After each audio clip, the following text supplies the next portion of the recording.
오늘 우리 옆에 분들하고 한번 좀 부담스러운 질문을 한번 던져보겠습니다. 옆에 분하고 이렇게 질문을 던져보시기 바랍니다. 죄에서 자유로우십니까?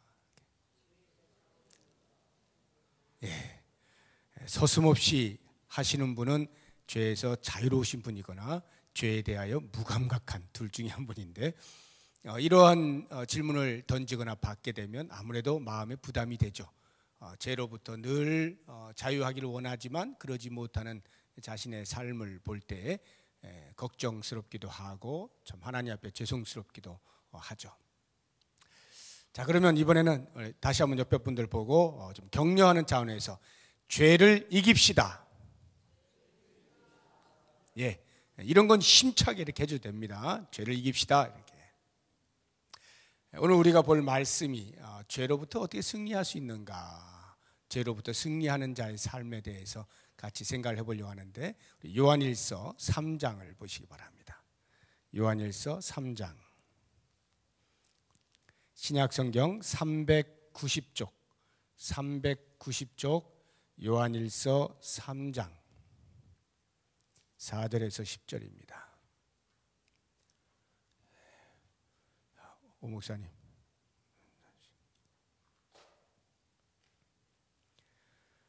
요한일서 3장 4절에서 10절.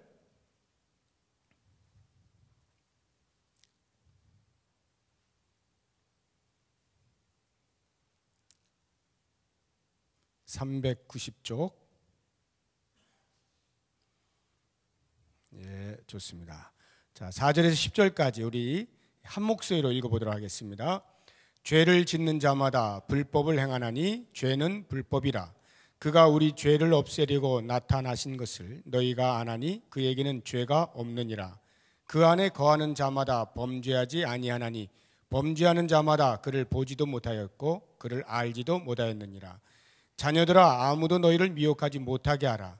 의를 행하는 자는 그의 의로우심과 같이 의롭고 죄를 짓는 자는 마귀에게 속하나니 마귀는 처음부터 범죄함이라. 하나님의 아들이 나타나신 것은 마귀의 일을 멸하려 하심이라. 하나님께로부터 난 자마다 죄를 짓지 아니하나니 이는 하나님의 씨가 그의 속에 거함이요 그도 범죄하지 못하는 것은 하나님께로부터 났음이라. 이러므로 하나님의 자녀들과 마귀의 자녀들이 드러나나니 무릇 의를 행하지 아니하는 자나 또는 그 형제를 사랑하지 아니하는 자는 하나님께 속하지 아니하니라. 아멘. 오늘 이 사도 요한은 4절에서 10절까지 참 재미있게도 4절, 5절, 6절 말씀하고 8절, 9절 말씀을 같은 내용을 두 번 반복해서 이야기를 하고 있는 것을 볼 수가 있습니다. 한번 보실까요? 4절에 죄를 짓는 자마다 이렇게 말을 하고 있는데 8절도 보시면 죄를 짓는 자는 해서 이미 같은 말로 나가고 있다는 것을 암시하고 있죠. 그 다음에 그 주제가 뭐냐 하면 4절 보니까 죄를 짓는 자마다 불법을 행하나니 죄는 불법이라. 그래서 죄의 본성이 불법이라는 것을 말해주고 있는데 8절도 보시게 되면 죄를 짓는 자는 마귀에게 속하나니 마귀는 처음부터 범죄함이라 해서 그 죄의 기원이 마귀에게 있다라고 이렇게 이야기를 해주고 있습니다.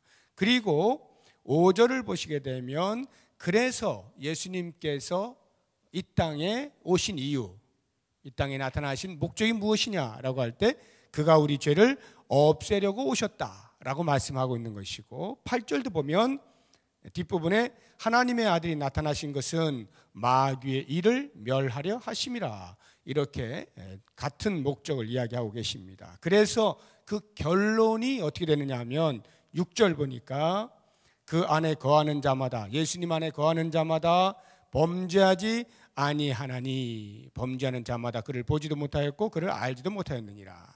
9절도 보시면 하나님께로부터 난 자마다 죄를 짓지 아니하나니. 자, 이와 같은 결론의 말씀을 보게 될 때 이제 우리에게 참 고민이 되는 것이 있습니다. 이 6절의 말씀이나 9절의 말씀을 보면 예수님 안에 거하는 자마다 범죄하지 않는다 그랬고 하나님께로부터 난 자마다 죄를 짓지 않는다라고 했는데 과연 그러한가라는 것입니다. 우리의 삶에서는 실제로 내가 예수를 믿어 예수님 안에 있어요. 예수님도 내 안에 계십니다. 그것을 제가 믿습니다. 그러면 여러분 모두 죄에서 자유로우십니까? 아마 이렇게 대답하시기가 쉽지가 않을 거예요. 우리의 실제 삶 속에서 범죄하는 일들이 왕왕 있기 때문에 그렇습니다. 이렇게 실존론적으로 볼 때에 이 말씀을 읽으면 너무나 부담이 되는 거예요. 사도 요한이 이렇게 말을 할 때는 와, 사도 요한은 정말 그렇게 깨끗했나? 정말 죄를 하나도 짓지 아니하고 이렇게 말한 것일까? 라고 하는 것. 과연 예수를 믿으면 그때로부터 즉각적으로 죄를 짓지 않게 되는가? 라고 하는 이 문제. 이것이 사실 성경의 대단한 난제입니다. 난제란 풀기 어려운 숙제다 이런 말이에요. 아주 어려운 말이에요. 사도 요한이 어떻게 이런 말을 했을까라고 하는 것을 우리가 같이 한번 이제 생각을 해보려고 하는 것이에요. 답은 간단합니다. 만약에 사도 요한이 예수를 믿으면 그때로부터 즉각적으로 죄를 짓지 않는다. 지금 이렇게 6절이나 9절에서 하고 있는 말처럼 액면 그대로라고 한다면, 사도 요한이 그것을 믿고 그렇게 이야기한 것이라고 한다면, 이 요한 1서에만 해도 그렇지 아니한 이야기들이, 반대되는 이야기들이 많아요. 예수를 믿는 형제들에게 권면하기를 죄를 짓지 마시오, 깨끗하게 사시오, 우상 숭배하지 마시오, 이런 많은 권면들을 하고 있거든요.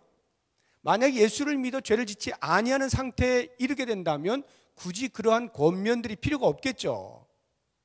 그러면 요한이 그런 권면을 할 때에는 예수를 믿고 나도 역시 우리가 죄의 유혹에 빠질 수 있는 가능성이 있다는 것을 전제하고 교훈을 하는 것이죠.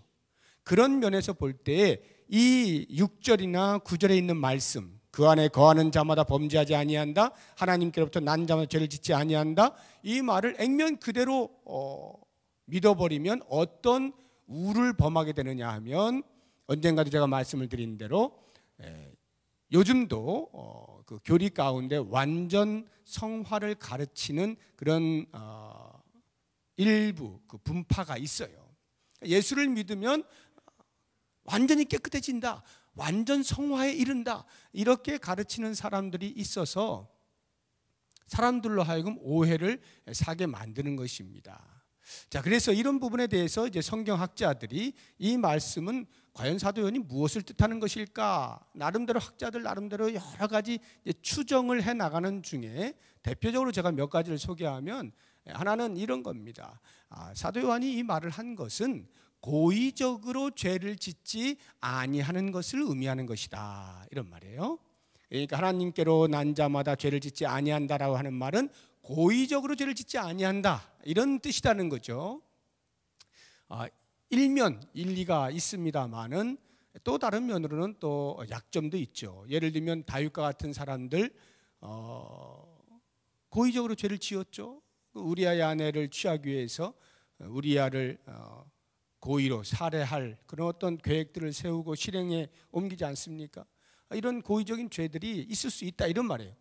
하나님을 믿고 있음에도 불구하고 그런 죄를 지을 수 있어요. 그러니까 꼭 그렇게만 볼 수는 없겠다 하는 생각이 들고, 또 이제 어떤 사람들은 이렇게 봅니다. 여기서 말하는 그 죄를 짓지 않는다는 것은 습관적인 죄를 짓지 아니하는 것이다, 이렇게.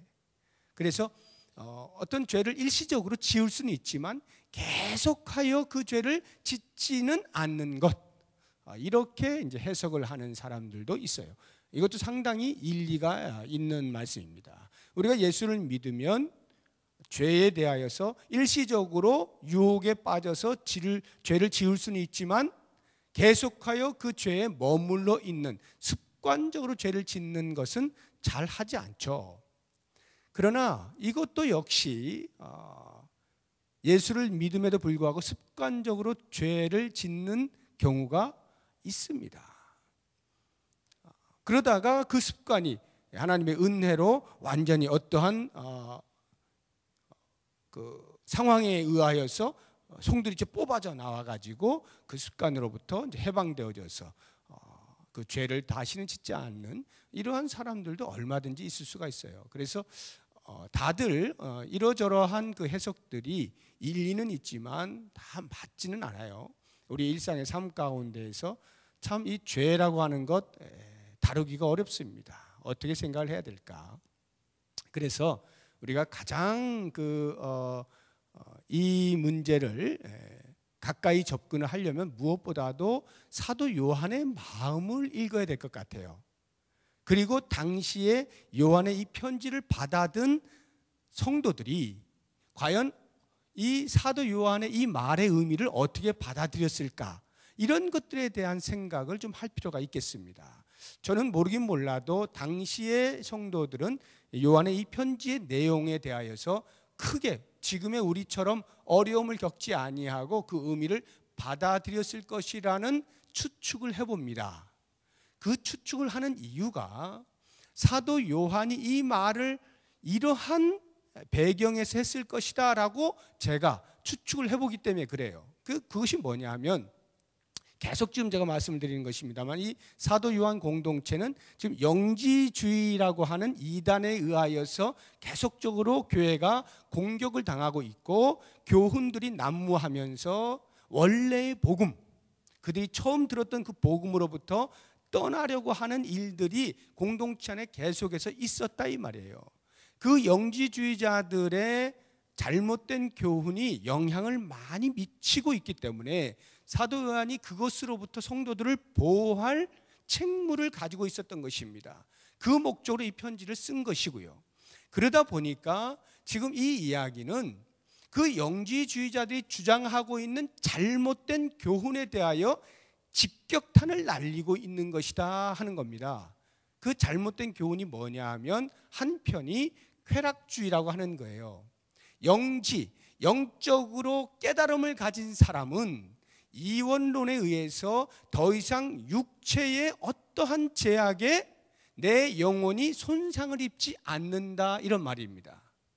그러니까 내가 죄를 지어도 이 죄를 짓는 건 육체가 짓는 것이지 내 영혼은 늘 깨끗해. 나는 영적으로 지각을 가지고 있어서 하나님과 교통하기 때문에 교제하고 있기 때문에 육체가 죄를 짓는다 해도 내 영은 언제나 깨끗한 거야. 이렇게 주장을 한 거예요. 그래서 그러한 주장에 따라서 얼마든지 육체의 쾌락을 즐기면서도 죄책을 갖지 아니한 채 하나님을 잘 믿는 사람처럼 그렇게 오해를 하며 신앙생활을 하고 있었다 이 말이죠. 그러한 영지주의자들의 영향 아래 성도들이 한 사람 두 사람 유혹이 되어져서 미혹을 받아서 진짜 그런가 하고 죄에 대하여 소홀히 여기고 쉽게 죄를 지으면서도 크게 마음의 부담을 갖지 않는 일들이 벌어지게 되니까 사도 요한이 이래서는 안 되겠다라고 직격탄을 날린 것이 하나님께로서 난 자가 어찌 죄를 지을 수 있느냐 이거죠.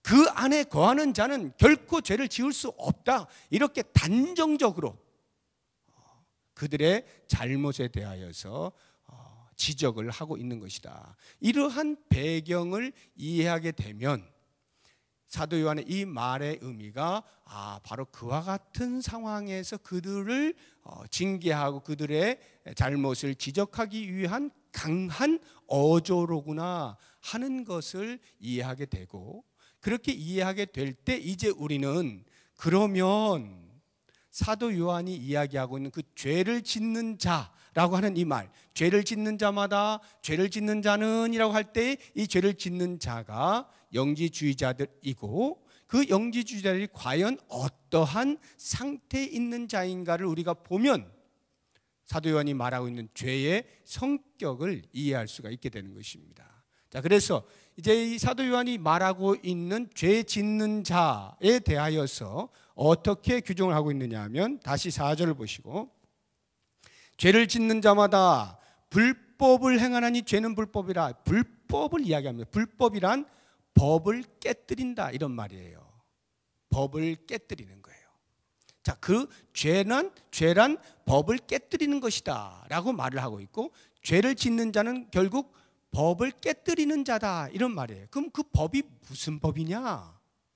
하나님의 법을 말하는 것입니다. 하나님의 법을 깨뜨리는 것, 이것이 죄라고 말을 하고 그걸 깨뜨리는 자를 죄 짓는 자라 이렇게 말하는 겁니다. 그리고는 8절에서 죄를 짓는 자는 마귀에게 속하나니 마귀는 처음부터 범죄함이라 해서 죄 짓는 자를 마귀와 연결시키고 있는 것을 볼 수가 있습니다. 그러니까 죄 짓는 자에 대하여 법을 깨뜨리는 자와 마귀에게 속한 자, 이렇게 연결을 하고 있어요. 이것은 요한복음에도 보면 사도 요한이 이미 이 부분에 대해서 마귀의 어떤 그 정체를 이런 식으로 표현을 해놓고 있습니다. 요한복음 8장 44절 한번 찾아보시죠. 요한복음 8장 44절.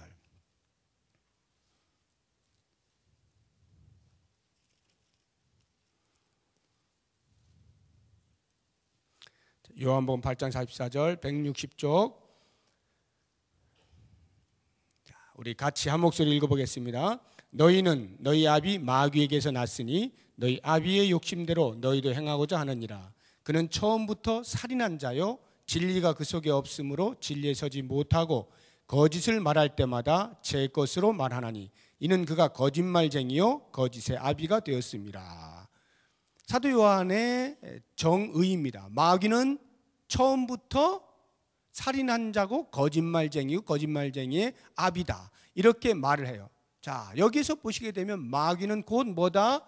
법을 깨뜨리는 자다, 하나님의 법에 어긋나 있는 자다, 이렇게 이야기를 하고 있는 것입니다. 그래서 이 죄를 짓는 자가 과연 어떠한 상태에 있느냐라고 하는 것을 이제 사도 바울의 말을 통해서 비교해 가면서 한번 우리가 생각을 해보도록 하겠습니다. 데살로니가 후서를 한번 찾아보십시오.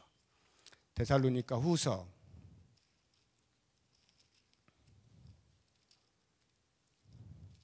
2장, 신약성경 334쪽,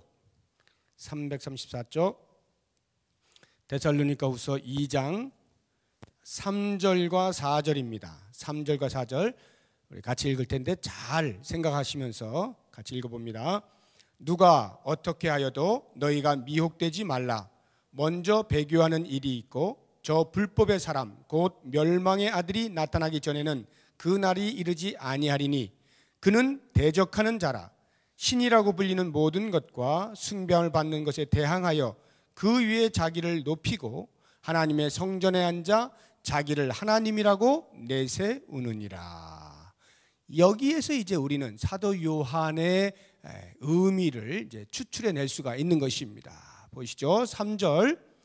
저 불법의 사람하고 그 사람을 4절에서 뭐라고 해요?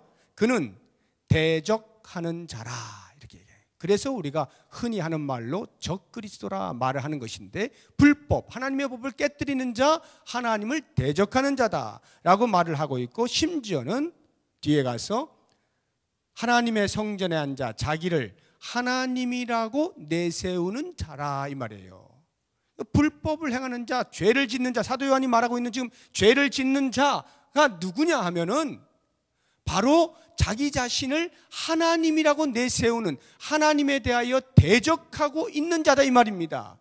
그러니까 이 말의 의미는 하나님의 법에 대하여 조금의 존중감도 가지고 있지 않는 자이고, 마치 하나님의 법을 우습게 여기고 마음대로 좌지우지하는 그러한 사람이에요.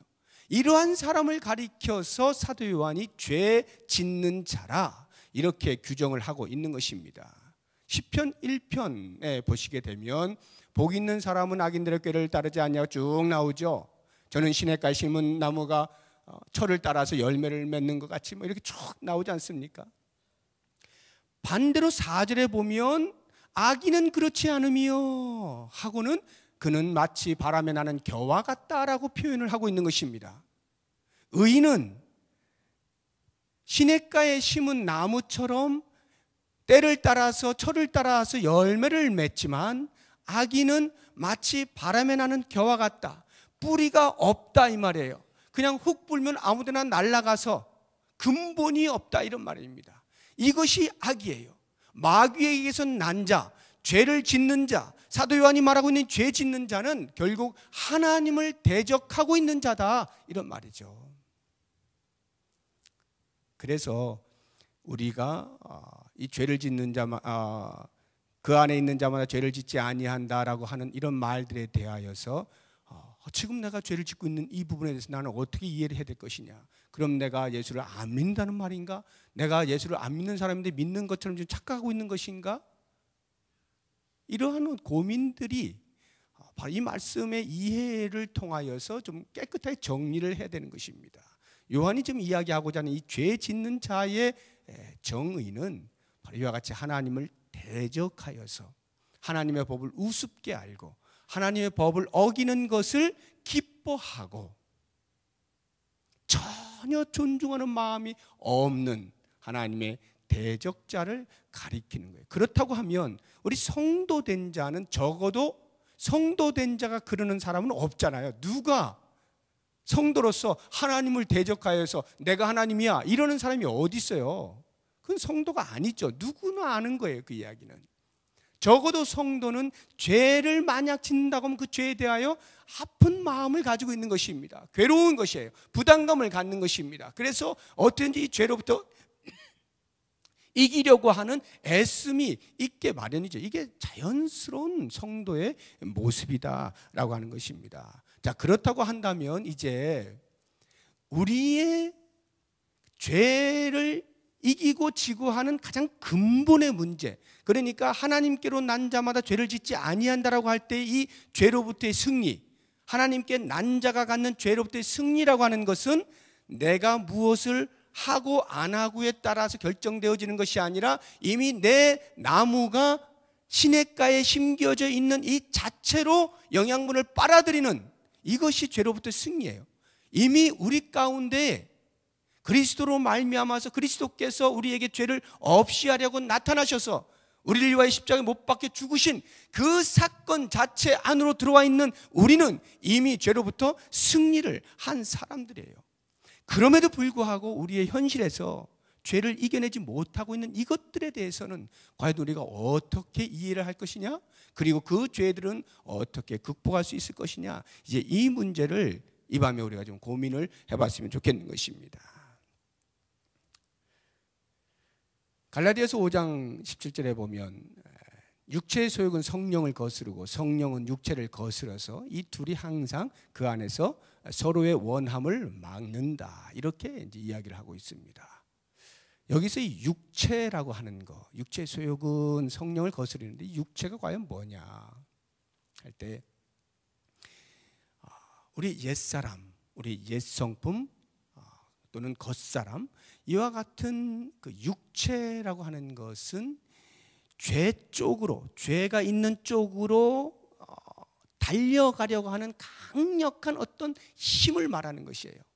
원래 타락한 이후에 모든 인간은 그 육체가 죄와 자성을 가지고 죄 쪽으로 달라붙고자 하는 자연스러운 현상이 있다 이 말이에요.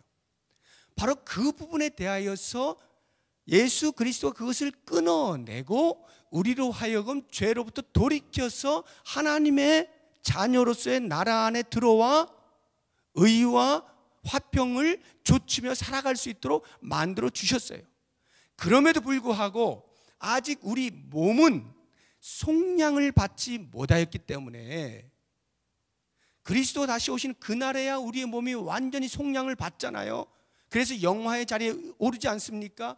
그런데 아직 그때가 되지 아니하였기 때문에 이 세상을 사는 동안에 우리의 몸이 속량을 기다리면서 그 육체는 계속하여 죄 쪽으로 달려가려고 하기 때문에 이 부분을 절제하고 막아서고 돌이키고자 하는 애씀이 언제나 우리 가운데 있어야 죄로부터 승리할 수가 있는 거예요. 그 부분에 대하여서 사도 요한이 이렇게 말하는 것입니다. 9절을 보십시오. 하나님께로부터 난 자마다 죄를 짓지 아니하나니 이는 하나님의 씨가 그의 속에 거함이요. 하나님의 씨가 그의 속에 거함이요. 하나님의 씨가 그의 속에, 우리 속에 거한다는 이런 말은 그 씨로 말면서 우리가 중생했다는 거예요. 거듭난 자가 되었다 이런 말이에요. 그러면 과연 그 하나님의 씨가 무엇을 나타내느냐라고 할 때 이 씨를 생각해 보면 우리가 죄를 극복해낼 수 있는 어떤 원동력을 얻게 됩니다. 이 씨라고 하는 것은 곧 하나님의 말씀 또는 성령이라, 이렇게 성경은 증언을 해주고 있습니다. 이 하나님의 씨, 우리를 중생케 하는 것이 성령이고 또 하나님의 말씀이다라고 하는 것은 제가 주일에도 이미 말씀을 드린 것처럼 하나님은 우리를 부르실 때는 반드시 말씀으로 부르시죠. 그래서 그것을 들었을 때 그 들음으로부터 믿음이 나요. 그러나 그 들었을 때 믿음이 생길 수 있도록 누군가가 작용을 해야 되는데 그 작용을 성령께서 하신다 이 말이에요. 그래서 우리의 거듭남이라고 하는 것은 반드시 하나님의 말씀과 성령의 역사하심이 함께 일어나게 될 때에 우리가 중생하거든요. 하나님의 씨가 우리 안에 떨어지게 되는 거거든요. 자, 그러면 우리가 죄로부터 늘 승리하며 살 수 있는 것은 바로 이것입니다. 우리를 거듭나게 해주신 하나님의 말씀과 성령에 의지하게 될 때 우리가 죄로부터 이길 수가 있다 이 말이에요. 우리의 몸에 속량이 있기까지는 이와 같은 노력을 끊임없이 해주어야 하는 것입니다. 하나님의 말씀, 그 말씀에 따라 순종하고자 하는 부단한 애씀, 그 말씀이 이끄시는 대로 따라가고자 하는 애씀이 우리에게 필요하고, 우리 안에 내주어 계시는 성령께서 나에게 들려주시는 말씀을 따라서 계속하여 순종하고자 하는 애씀이 있을 때 우리가 죄로부터 이겨낼 수가 있어요. 순간순간. 저는 이것을 어떻게 우리가 이해하는 것이 참으로 이렇게 명쾌하겠는가, 이런 고민을 계속하면서 이런 생각을 해봤는데 얼마나 여러분들에게 이게 딱 이렇게 와닿는지 모르겠습니다. 나름 제 마음 속에는 좀 이런 비유가 좀 괜찮다 하는 생각이 드는데 이런 것 같아요. 그냥 비유는 비유로서만 이제 이해를 하셔야 되는데, 예를 들어서 우리가 여기서 부산까지 가려고 하는데 물론 뭐 걸어서 못 가는 건 아닙니다. 근데 이제 못 간다고 치고 이걸 어떻게 하나 못 가고 있는데 차가 딱 대기가 된 거예요. 그러니까 이 차를 타고 뭐 부산까지 얼마든지 갈 수 있지 않습니까? 마치 우리가 천국을 가는데 갈 길이 없어. 그런데 하나님께서 그리스도를 통하여서 우리에게 천국을 갈 수 있는 구원을 이루어 주셨어요. 차를 대기해 놓으신 것 같아. 그래서 우리가 차를 탔어요. 그 부산으로 가는데 그냥 가만히 앉아 있으면 차가 자동으로 그냥 쭉 가는 게 아니라 길이 왔다 갔다 하지 않습니까? 때로는 좌회전됐다가 우회전됐다가 직진했다가 뭐 S자도 갔다가 막 이렇게 간단 말입니다. 그럴 때에 우리는 반드시 그 길을 따라서 핸들을 움직여줘야 돼. 운전대를 움직여줘야 되는 거예요. 제가 S자를 별로 좋아하지가 않아요. 이 S자 이렇게 어디 쇼핑센터 들어가면 항상 S자가 있잖아요. 이렇게 막 지렁이 같이. 저는 이거 할 때마다 꼭 부닥칠 것 같고 막 이래. 한 번도 부닥친 적은 없지만 이게 불안해요.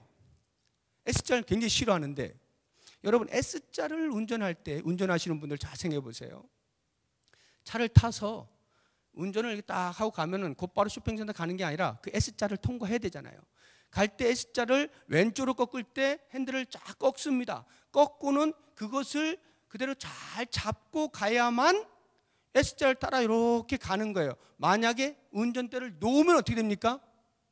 운전대를 놓는 순간 차는 원심력에 의해서 밖으로 튕겨 나가려고 하는 그 힘, 그래서 이렇게 가야 되는데 그냥 이렇게 해서 벽으로 부닥쳐 버린다 이 말이에요. 핸들을 놓는 순간. S자가 아주 완만해요. 그러면 핸들을 그냥 한 손으로 서서 이렇게 해도 다 갑니다. 이렇게 해도 가요. 그러나 아주 굴곡이 심한 S자면 어떻게 해요? 핸들을 꽉 잡고 이게 조금이라도 틀어졌다가는 그냥 튀겨 나가니까 쫙 잡고 이렇게 가는 거 아니에요? 이렇게. 우리의 신앙의 여정이라고 하는 것은 예수 그리스도를 믿어서 천국을 가고 있는데, 이게 그냥 예수만 믿으면 일사천리로 쭉 가는 게 아니라 각종 코스들이 우리의 삶 가운데 나타난다 이 말이에요.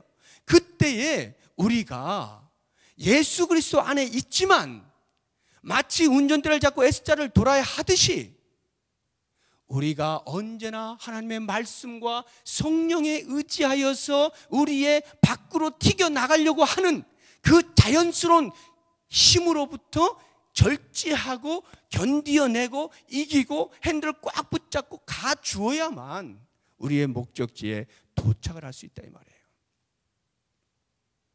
우리의 삶이라고 하는 것은 차를 타면 그냥 바로 천국 가는 게 아니고 그렇게 운전을 해 주어야 할 때 때로 우리가 좀 넉넉히 이길 만한 그러한 죄의 유혹들은 한 손으로 슬슬 S자를 해도 이렇게 갈 수 있을 완만한 것과 같이 이겨내기도 하지만 때로는 아주 복잡 미묘한 죄의 유혹이 다가올 때는 우리가 핸들을 꽉 잡아야만 하나님의 말씀과 성령에 간절히 의지해야만 그것을 이겨낼 수가 있고 그 길을 통과해 갈 수가 있는 것입니다.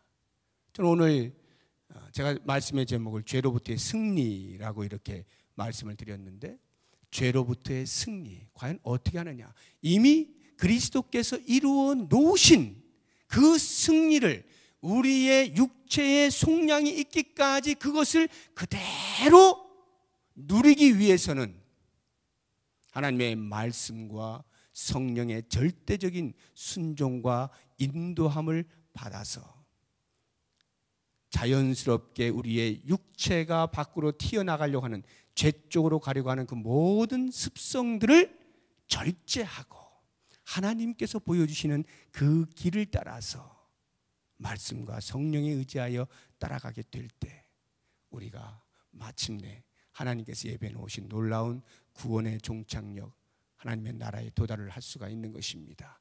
오늘 말씀을 생각하시면서 우리 가운데 끊임없이 일어나게 되는 육체가 아직 속량되지 못함으로 발생하는 죄에 대한 유혹과 경향, 죄성들에 대하여서 이미 주께서 해결해 놓으신 그 엄청난 사망의 권세를 깨뜨리신 십자가를 붙잡고 그 십자가에 의지하여서 순간순간 게릴라적으로 다가오는 모든 죄들에 대하여 주의 말씀을 따라 성령을 의지하여서 인도함을 잘 받아서 승리하여 하나님이 원하시는 아름다운 천국을 기업으로 받을 수 있는 우리 모두가 되기를 주의 이름으로 축복합니다. 기도하겠습니다.